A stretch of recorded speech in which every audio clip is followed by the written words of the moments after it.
हमारे चैनल को सब्सक्राइब कीजिए और बेल घंटी को बजाइए अगली वीडियो पाने के लिए। एनसीईआरटी गणित कक्षा 10 प्रश्नावली 4.2 भाग दूसरा बताने जा रहे हैं। सवाल नंबर तीसरा सवाल है, देखो तो तीसरा नंबर, ऐसी दो संख्याएं ज्ञात कीजिए, ऐसी दो संख्याएं ज्ञात कीजिए जिनका योग 27 हो और गुणनफल 182 हो। ठीक है ना। देखो हमने लिखा माना पहली संख्या बराबर x तो दूसरी संख्या बराबर 27 माइनस x। ठीक है ना। अब यहां पर लिखेंगे प्रश्नानुसार, प्रश्नानुसार। ठीक है। अब इसमें दे रहा था कि इनका गुणनफल कितना है, 182 है। तो यहाँ पर लिखेंगे x इंटू 27 माइनस का x बराबर 182। x गुणा कर दो कितना जाएगा, 27x माइनस एक्स स्क्वायर बराबर 182। ठीक है। अब यहाँ पर दे देना माइनस का एक्स स्क्वायर क्रम से रख दिया जाए और प्लस का 27x और माइनस का 182 बराबर 0। 182 को हमने पक्षांतर कर लिया है। ठीक है।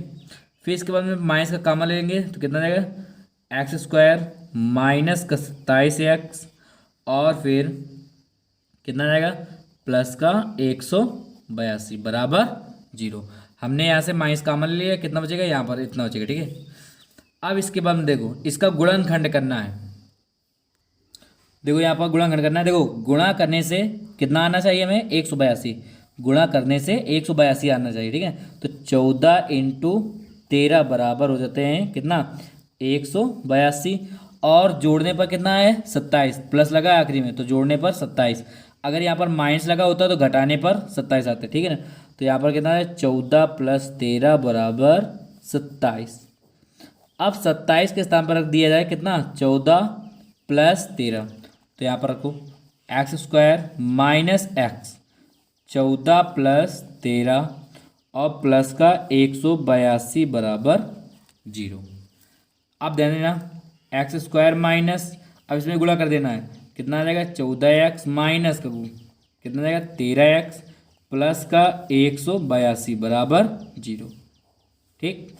अब इससे x कॉमन ले लिया जाए, कितना बचेगा यहाँ पर, x माइनस का 14 माइनस का यहाँ से 13 कॉमन ले लिया, कितना जाएगा, यहाँ पर फिर जाएगा x माइनस 14 बराबर 0। अब इसके बाद में देखो ध्यान देना यहाँ पर लिखेंगे x माइनस 14 एक बार ले लेंगे और x माइनस का 13 बराबर 0। तो अब यहाँ पर हमारे पास देखो एक अलग अलग ले लेना है। एक x बराबर कितना आ जाएगा, 14 और एक x बराबर 13 आ जाएगा। ठीक है। देखो अब x बराबर 14 और x बराबर कितना, 13। तो यहाँ पर लिखेंगे अतः दो संख्याएं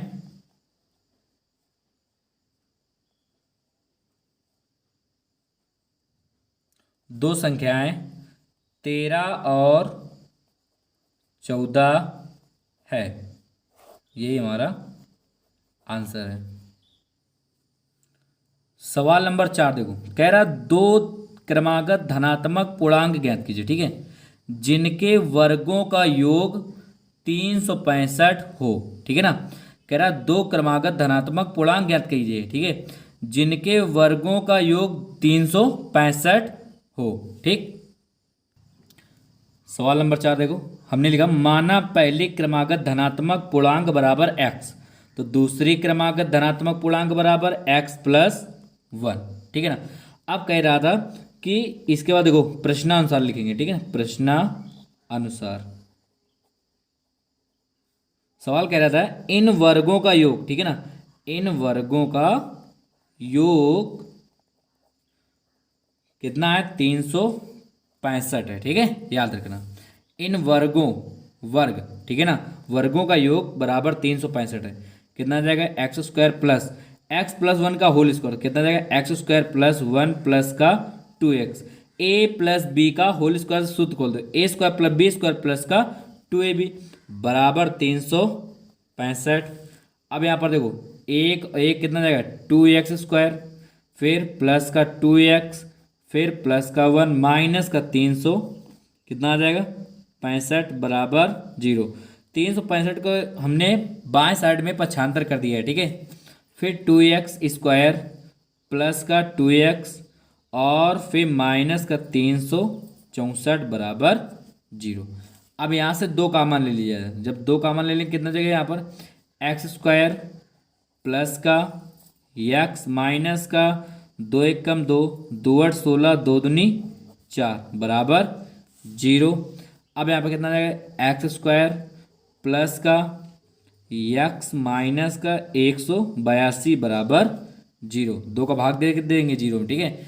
अब यहाँ पर दे देना, इसमें 182 दिए हैं तो कितना जाएगा देखो दे देना, गुणा करने से 182 आना चाहिए। 14 × 13 बराबर 182 और घटाने पर कितना आ जाएगा 1, तो 14 माइनस 13 बराबर 1, ठीक है। अब यहाँ पर रख दिया है x² प्लस का x 14 माइनस का 13 और माइनस का 182 बराबर 0। अब इसके आगे देखो x² प्लस का x गुणा कर दो, कितना आ जाएगा 14x, फिर माइनस का 13x, फिर कितना जाएगा माइनस का 182 बराबर 0। अब दो दो पद ले लें, इससे कामन ले लिया जाए, इससे x कामन ले लिया जाए तो कितना जाएगा x प्लस का 14 और फिर माइनस इससे 13 कामन ले लिया, कितना जाएगा x प्लस 14, ठीक है ना, बराबर 0। देखो 13 कम 13 और 13 चौको कितना होता है 52, याद रखना। तो x plus 13 x plus 13 sorry x plus 14 x plus 14 एक बार रख लिया जाए और क्या बचेगा x माइनस का 13 बराबर 0। तो यहाँ पर कितना जाएगा x बराबर माइनस का 14 आ जाएगा और एक बार कितना आ जाएगा x बराबर 13 आ जाएगा, ठीक है ना। एक बार x प्लस 14 बराबर 0 ले लिया जाए, एक बार क्या ले लिया जाए x माइनस 13 बराबर 0 ले लिया जाए, ठीक है। तो x बराबर कितना है 13 और x बराबर कितना है माइनस का 14। अब यहाँ पर लिखेंगे अतः, ठीक है। अब यहाँ पर लिखेंगे अतः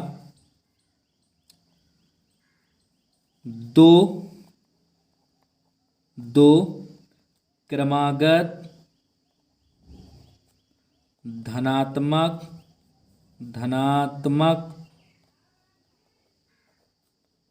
पूर्णांक, देखो क्या क्या था ध्यान देना, 13 और 14 है, ठीक है। अब ध्यान देना ये 13 का मान किस में रखेंगे, देखो ध्यान देना 13 का मान इसमें भी और इसमें भी, इसमें 13 का मान और इसमें 13 और 13 1 14। तो हम क्या लिखेंगे यहाँ पर अतः दो क्रमागत धनात्मक पूर्णांक बराबर 13 और 14 है। या फिर हम लिख सकते हैं अतः पहली क्रमागत धनात्मक पूर्णांक बराबर 13, तो फिर लिखेंगे फिर नीचे दूसरी क्रमागत धनात्मक पूर्णांक बराबर 14, ठीक है। ये भी लिख सकते हैं ये भी लिख सकते हैं, आप दोनों लिख सकते हैं। देखो सवाल नंबर 5 है, कह रहा एक समकोण त्रिभुज की ऊंचाई उसके आधार से 7 सेंटीमीटर कम है, ठीक है ना। तो याद रखना अगर ऊंचाई इसके आधार से 7 सेंटीमीटर कम है तो इसका मतलब क्या हुआ कि जो हमारे पास आधार है वो बड़ा है, ठीक है ना, ऊंचाई क्या है हमारे पास कम है। और यदि कण 13 सेंटीमीटर का हो तो अन्य दो भुजाएं ज्ञात कीजिए।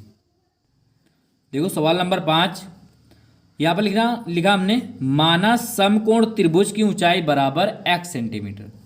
तो समकोण त्रिभुज का आधार कितना है x प्लस 7 सेंटीमीटर, समकोण त्रिभुज का कण कितना है 13 सेंटीमीटर। अब यहाँ पर ध्यान देना यहाँ पर हमें एक समकोण त्रिभुज बनाएंगे, ठीक है। यहाँ पर एक समकोण त्रिभुज बनाएंगे और समकोण त्रिभुज के पार्ट पे रख देंगे। तो कण कितना है 13, फिर आधार कितना है x प्लस 7 और फिर ऊंचाई कितनी है x, ठीक है। तो यहाँ पर a b c। अब यहाँ पर लिखेंगे त्रिभुज a b c में, ठीक है। अब नीचे लिख देंगे पाइथागोरस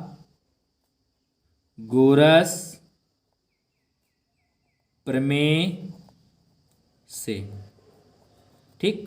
पाइथागोरस प्रमेय से, ठीक है। तो पाइथागोरस प्रमेय का सूत्र क्या होता है, कर्ण का होल स्क्वायर बराबर लंब का होल स्क्वायर प्लस आधार का होल स्क्वायर। अब कर्ण कितना है हमारे पास, 13, 13 का होल स्क्वायर बराबर, अब लंब कितना है हमारे पास, एक्स, एक्स का होल स्क्वायर प्लस आधार कितना है, एक्स प्लस 7 का होल स्क्वायर, ठीक है।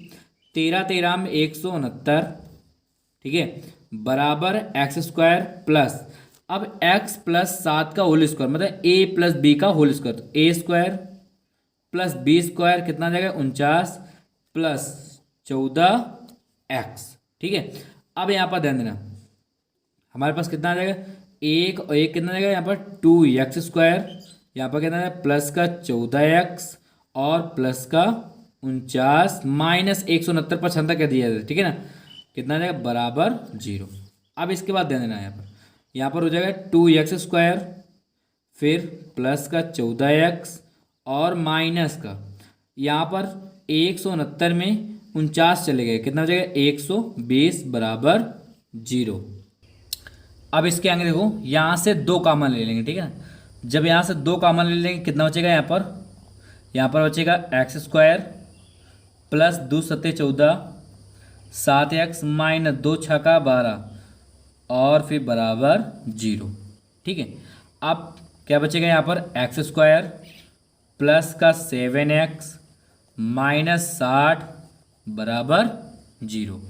अब इसके आगे देख देना, अब यहाँ पर करेंगे क्या, देखो 60 गुणा करने से आए और घटाने पर कितना है 7, तो यहाँ पर कितना है 12/60 होता है और 12 में 5 गया, कितना बचेगा यहाँ पर 7 और 7 के स्थान पर क्या लिखेंगे 12 माइनस 5, तो यहाँ पर लिखेंगे एक्स स्क्वायर प्लस का एक्स 12 माइनस का 5, ठीक है, माइनस का 60 बराबर 0, एक्स स्क्वायर प्लस का 12x माइनस का 5x माइनस 60 बराबर 0। अब इसके आगे देखो ध्यान देना, यहाँ पर करेंगे क्या हम, यहाँ पर x इससे देखो इससे x कॉमन ले लेंगे, ठीक है ना, तो यहाँ पर कितना बचेगा x प्लस का 12 और इससे 5 कॉमन ले लेंगे, कितना बचेगा x माइनस का x प्लस 12, ठीक है, बराबर 0। तो यहाँ पर कितना जाएगा x प्लस का 12 और x माइनस का 5 बराबर 0। अब इसमें अलग अलग लिखेंगे, एक बार लिखेंगे x प्लस 12 बराबर 0, तो x बराबर कितना जाएगा माइनस का 12, एक बार लिखेंगे x माइनस 5 बराबर 0, तो यहाँ पर लिखेंगे x बराबर 5, ठीक है। अब इसके आगे दे देना, यहाँ पर हमको लिखना है, क्या लिखना दे देना, यहाँ पर लिखना है अतः समकोण त्रिभुज की ऊंचाई बराबर x सेंटीमीटर, ठीक है ना। तो x स्थान पर अब प्लस वाला रखेंगे तो कितना आ जाएगा यहाँ पर आ जाएगा 5 सेंटीमीटर, ठीक है। तो ऊंचाई कितनी आ गई 5, ठीक है। अब फिर लिखेंगे आगे, फिर क्या लिखेंगे समकोण त्रिभुज का आधार, ठीक है, आधार कितना आ जाएगा देखो x प्लस कितना था 7 सेंटीमीटर, तो यहाँ पर रख देंगे कितना x स्थान पर कितना था 5 प्लस का 7 बराबर फिर सेंटीमीटर, फिर कितना जाएगा यहाँ पर 12 सेंटीमीटर, यही हमारा आंसर है। देखो सवाल नंबर 6, एक कुटीर उद्योग एक दिन में कुछ बर्तनों का निर्माण करता है। एक विशेष दिन यह देखा गया है कि प्रत्येक नग की निर्माण लागत रुपए में, ठीक है ना, उस दिन के निर्माण किए बर्तनों की संख्या के 2 गुने से 3 अधिक थी, ठीक है ना। यदि उस दिन की कुल निर्माण लागत 90 रुपये थी तो निर्मित बर्तनों की संख्या और प्रत्येक नग की लागत मूल्य ज्ञात कीजिए। ठीक है ना, लागत मूल्य ज्ञात करना है। देखो सवाल नंबर 6 है। देखो हमने लिखा, माना एक दिन में कुछ निर्मित बर्तनों की संख्या बराबर x। ठीक है ना, तो प्रत्येक नग की लागत मूल्य कितने रुपए, 2x प्लस का 3। ठीक है ना, 2x प्लस का 3 रुपए। ठीक है ना, याद रखना संख्या का 2 गुना और प्लस का 3 अधिक था। ठीक है, याद रखना। अब इसके बाद में यहां पर लिखेंगे उस दिन की कुल निर्माण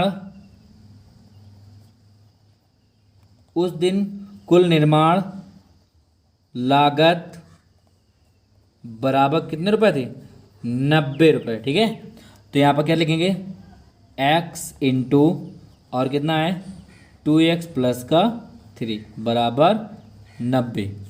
आगे कुछ इसमें x गुणा कर दो, 2x स्क्वायर प्लस का कितना आ जाएगा 3x बराबर 90।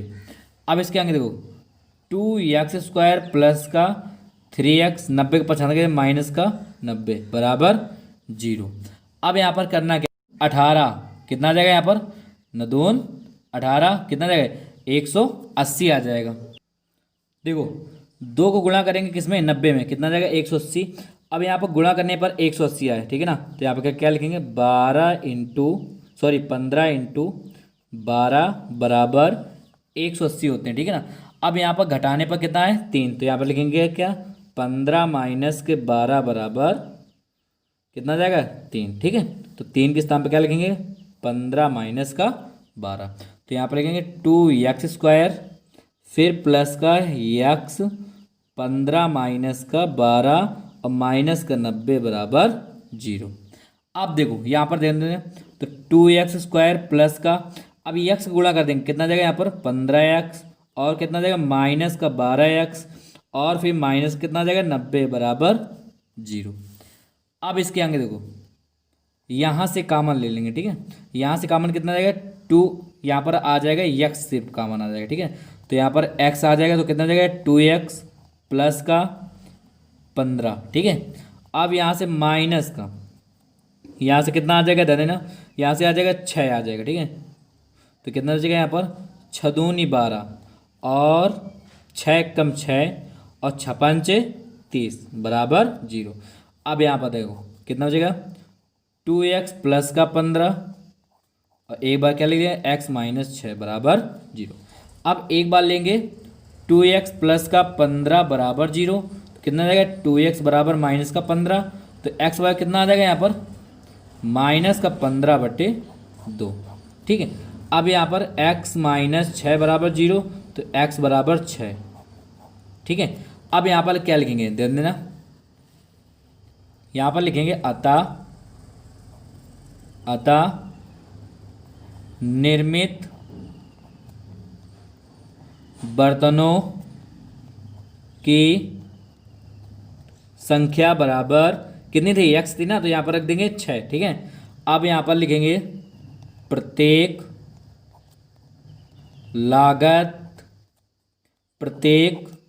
नग की लागत मूल्य बराबर कितने रुपए, देखो 2x प्लस का 3 था ना, तो यहाँ पर क्या लिखेंगे 2x के स्थान पर कितना था 6 प्लस का 3।